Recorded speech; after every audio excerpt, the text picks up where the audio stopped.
시청자 여러분 안녕하십니까. 이몽세 정상회담 2부 시작하겠습니다. 명의신탁 문제에 대해서 오늘 좀 2부에서 말씀을 좀 드리려고 합니다. 명의신탁에 대해서는 저는 아주 어릴 때 일인데 약간 좀 경험이 있습니다.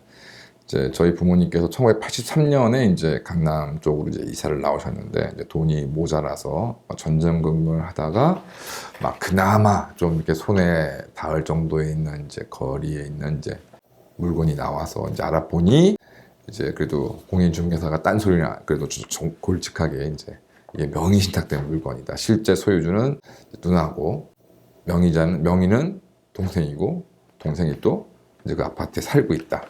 이렇게 되어 있다 보니 그러니까 이게 나중에 말씀드리겠습니다만 이 당시에 이 부동산 실권리자 명의 등기에 관한 법 이른바 부동산 실명법 시행 전이기 때문에 만약에 이게 어느 쪽이든 매매 대금을 받고 난 모르겠습니다라고 해버리면 매매 대금만 고스란히 날려는 그런 상황이었습니다. 그래서 그러니까 만약에 지금 부모님이 어떤 이런 아파트를 사시고 저한테 물어보신다면 하지 말라고 그랬겠죠. 근데 저는 그 당시 국민학교 6학년밖에 안 되는 어린 나이였기 때문에 어쨌든 두 분이 여러 가지 봤을 때 위험이라고는 조금 더 지지하려는 투자 쪽으로 얘기하면 리스크 어버스한 분들이신데 두 분의 인생을 걸고 아파트를 매입을 하셨습니다.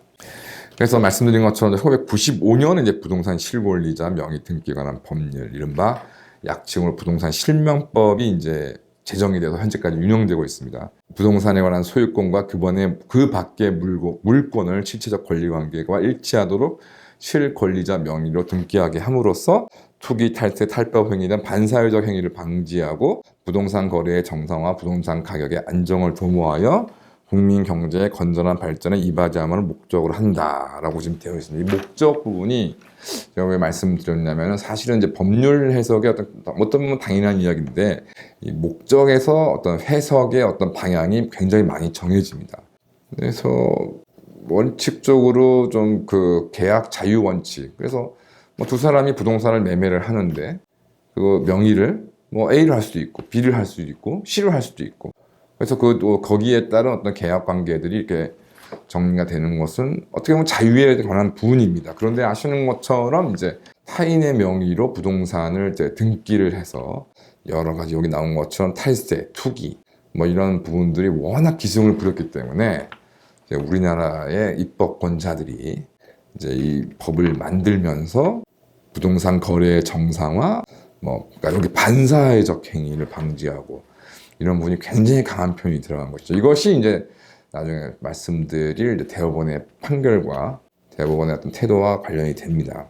그래서 명의신탁 약정은 제가 지금 말씀드린 것처럼 A와 B 사이에 부동산이 매도가 된다면 A와 B가 어떤 명의자로서 매도인, 매수인으로 당연히 매수인이 등기되는 것이고 명의자가 되는 것이 이게 당연한 것인데 이것이 그렇지 않은 경우를 사실상 명의신탁 약정이라고 보시면 될 것 같고 여기에 예외가 담보가 등기, 그 다음에 2인 이상이 구분 소유하기를 하는 약정. 예를 들어 땅이 이렇게 있으면 부동산 거래를 좀 하시는 분들 아시겠지만 땅 이렇게 한 필지가 있으면 이거를 딱 등기로 구분을 해서 여기 경계까지 딱 정해가지고 여기는 내 땅, 여기는 네 땅, 이런 식으로 해야 되는데 현실적으로 그게 비용도 많이 들고 시간이 많이 걸리죠. 그래서 그 땅을 이렇게 사놓고 땅을 구매를 하고 실제 경계도 딱 구분져서 다 확정이 됐는데 그냥 비용상의 편의, 시간상의 편의를 위해서 그냥 공유 등기로 공유 등기가 어떤 것인지 잘 아실 겁니다. 그래서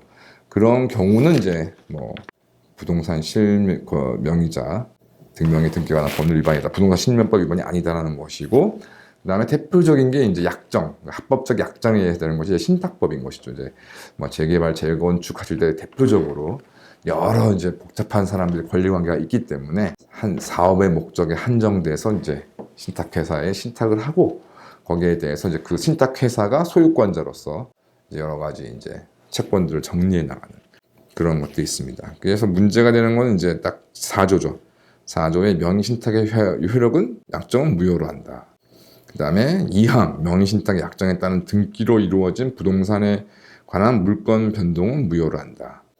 다만 부동산에 관한 물권을 취득하기 위한 계약에서 명의신탁자가 어느 한쪽 당사자가 되고 상대방 당사자는 명의신탁 약정이 있다는 사실을 알지 못한 경우에는 그러하지 아니하다라고 얘기했습니다. 그러니까 명의신탁 약정은 무효이다. 그러니까 A와 B 사이에 이 등기 명의자와 실 매수인을 다르게 하는 것은 그 무효다. 인정이 안 된다. 등기 자체가 무효다. 그러니까 대표적으로 이제 A와 B가 이제 부동산 거래를 하고 A가 이제 B에게 부동산을 매도를 하는데 이제 B가 자기 사정이 있다에 따라서 등기 명의를 C라고 해서 실제로 A, B의 합의에 따라서 등기 명의가 C로 넘어간다 하더라도 이 법에 따라서 그 C 명의로 된 등기는 무효입니다. 그래서 현실적으로 소유권자는 A가 되는 것이죠. 그런데 이제 이 명의신탁에서 많이 문제가 되는 경우가 C가 가만히 이제 있으면 다행인데 뭐 여러 가지 이유로 등기 명의를 가지고 있던 C가 이 해당 부동산을 처분하거나 팔아먹거나 아니면 거기다 뭐 근저당을 잡혀가지고 이제 돈을 대출받거나 하는 경우들이 있습니다. 이 경우에 이제 B의 입장에서 보면은 굉장히 열받을 일이죠. 뭐 부동산을 매수한 돈은 다 자기가 부담했고 C는 명의만 빌려줬는데 C가 어떤 부당한 이득을 찾았으니까 이런 경우에 어떻게 할 것이냐. 이제 문제는 이제 뭐 B, C만 본다 그러면 뭐 무효로 보는 게 맞는데 이 처분 내는 것들. 근데 문제는 법에 얘기한 것처럼 이제 이 부동산을 산 사람은 이 명의신탁 관계를 전혀 모르고 C가 이제 진짜 소유자인지 알고 계약을 체결한 경우 당연히 C를 보호해 주지 않겠습니까? 그것이 이제 선의의 이제 상대방 명의신탁 약정이 있다는 사실을 알지 못하는 경우에는 그러지 아니하다는 경우가 이제 C가 수탁자라 하더라도 명의신탁 관계가 있다 하더라도 C가 처분한 부동산의 어떤 그 효력 자체는 유효하다. 그 다음에 5조에 이제 과징금이 있습니다. 그래서 그 해당 부동산의 가액의 100분의 30에 해당되는 금액에서 과징금을 이제 부과하고 이것이 이제 뭐 보유하는 기간 등에 따라서 이제 금액이 좀 달라집니다.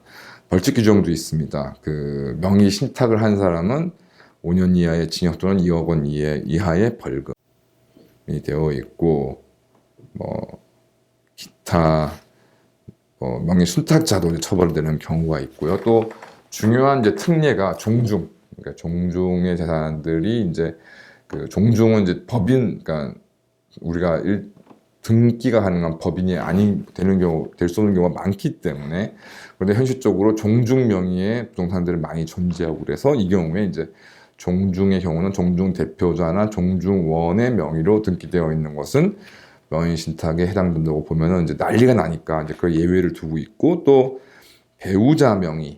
배우자들끼리 명의신탁한 경우 부부끼리는 그렇게 한 건 좀 인정해 주자.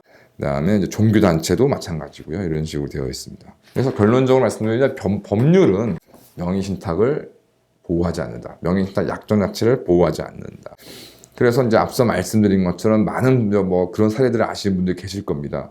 명의만 빌려주고 서서 명의만 가지고 있는 사람이 부동산을 처분하고 뭐 이런 경우에 이제 명의를 빌려달라고 했던 사람한테 어떤 범죄가 되는 것이 아니냐. 그래서 일부의 경우에는 횡령으로 처벌하고 배임으로 처벌하고 했습니다. 그런데 이제 대법원이 대폭 다 판례를 변경해서 뭐 이런 정도로 해서는 명의신탁이 이제 근절되지 않으니까 아예 다 바꿔서 하나하나 바꿨는데 현재로서는 횡령죄는 다 처벌이 안 됩니다. 그러니까 재물을 보관하는 남의 게 아니라는 것이죠. 그래서 뭐 결론적으로 말씀드리면 명의신탁 관계에서도 명의를 빌려준 사람, 그 명의를 가지고 있는 사람만이 실소유자라고 주장하는 사람과의 관계에서도 소유자고, 외부적으로 말할 것도 없고요. 완벽한 소유 조건을 가지고 있다는 겁니다. 옛날에는 외부로는 완벽한 소유권을 가지는데, 이제 내부적으로는 이제 그 권리를 좀 위탁한 사람하고 그 내부적 관계에서는 그 명의를 빌려간 사람이 소유자라고 봤는데, 이제 대부분이 그렇게 보지 않고 명의자가 이제 다 소유자다라고 얘기로 판단하고 있습니다. 그러다 보니까 소유권자가 처분하고 어떤 행위를 하는 것은 범죄가 될 수가 없는 것이죠. 내 거니까. 그래서 횡령, 배임 다 안 된다고 지금 한 것이 이제 일반적인 태도이고, 다만 그러니까 내가 돈을 들여서 뭔가 한 것이 아니니까 그래서 그 내가 얻은 이득, 그러니까 예를 들어서 뭐 그리고 아까 말씀드린 것처럼 B가 이제 돈을 A한테 이제 실적 부담을 해서 이제 부동산을 이제 취득하게 된 것이니까 C 같은 경우는 자기 돈 한 푼도 안 들이고도 이제 그 부동산을 갖게 된 거 아니겠습니까? 그래서 이거를 이제 뭐 부당이득 뭐 이런 식으로 얘기를 하는데 그 돈은 돌려줘야 된다 B한테. 그런데 처음에는 이제 소유권자가 그러니까 B, C의 관계에서는 이제 소유권자가 B라기 때문에 부동산을 처분한 돈 전체를 B에게 돌려줘야 된다라고 했었는데 앞서 말씀드린 것처럼 C, 이제 명의자는 부동산의 어떤 명의자는 완전한 소유권을 취득하고 있으니까 내 거를 내가 판 것이다. 그렇다면 예를 들어서 3억 원짜리 부동산을 6억 원에서 내가 6억 원을 팔았다. C가. 그런 경우에 그 C가 B에게 돌려줄 돈은 얼마냐? 3억이냐 6억이냐. 예전엔 6억이 아니냐 봤는데 최근에는 3억만 돌려주면 된다. 다시 말씀드려서 시세 차익, 완전한 소유권자이기 때문에 그 시세 차익도 C가, 그러니까 명의자가 누리는 것이 맞다. 그러니까 이런 이야기를 왜 나왔냐? 결국 이런 식으로 법원이 판단하는 이유는 뭐냐면 딱 하나인 거죠. 명의신탁 절대 하지 마라. 남의 명의로 부동산 취득하지 마라. 남의 명의로 부동산을 취득한 사람은 우리가 이제 일체 보호해주지 않는다고 얘기하고 싶은 것이죠. 그래서 이런 관계가 있기 때문에 또 이제 그 뭐 명의를 빌려주신 분들 같은 경우에도 이제 문제는 뭐 처벌이 안 되는 건 안 되는 거지만 이 과징금 뭐 물론 이제 명의를 빌려준 사람에게 나오시는 건 아닌데 뭐 이런 부분들 좀 복잡한 부분이 있으니까 명의를 빌려주시는 분도 하지 않으시는 게 제일 좋고 명의를 빌리겠다고 하시는 분은 어마어마한 위험을 감수하셔야죠. 처벌도 안 된다. 내 돈 떼먹고 내 부동산이라고 알고 있었는데 그거를 명의자가 어떻게 해도 내가 보호받지 못한다. 이런 점을 좀 명심하시고 어떤 경우에도 이제 명의신탁은 법원에서 보호하지 않습니다. 말씀드린 것처럼 법에도 그래서 부부끼리만 좀 해라. 근데 부부도 믿을 수 있을지 잘 모르겠습니다만은 뭐 어찌 됐건 뭐 이런 부분들이 있기 때문에 명의신탁은 절대 해서는 안 된다. 그냥 안 된다고. 그러니까 아무리 뭐 친한 사람, 어려운 사람이 부탁을 해도 명의신탁은 서로에게 너무 부담스럽다. 라는 점을 좀 꼭 말씀드리면서 뭐 외국에는 없는 제도지만 또 우리나라 그만큼 필요하기 때문에 이런 부분이 생겼으니까요. 이 부분에 대해서 하여튼 법원은 법 규정을 굉장히 엄격하게 해서 이게 반사회적 질서. 그러니까 뭐 쉽게 말해서 범죄라는 얘기인 겁니다. 실명의신탁이라고 하는 것들이 범죄로 보기 때문에 어떤 면에서 범죄도 더 극단적으로 나쁘다고 보는 거죠. 그래서 다 그 어떤 법적 보호를 제거해버린 게 벌써 꽤 됐습니다. 이 부분을 좀 명심하시고 명의신탁은 절대 하시면 안 되겠다 라는 말씀을 드립니다. 감사합니다.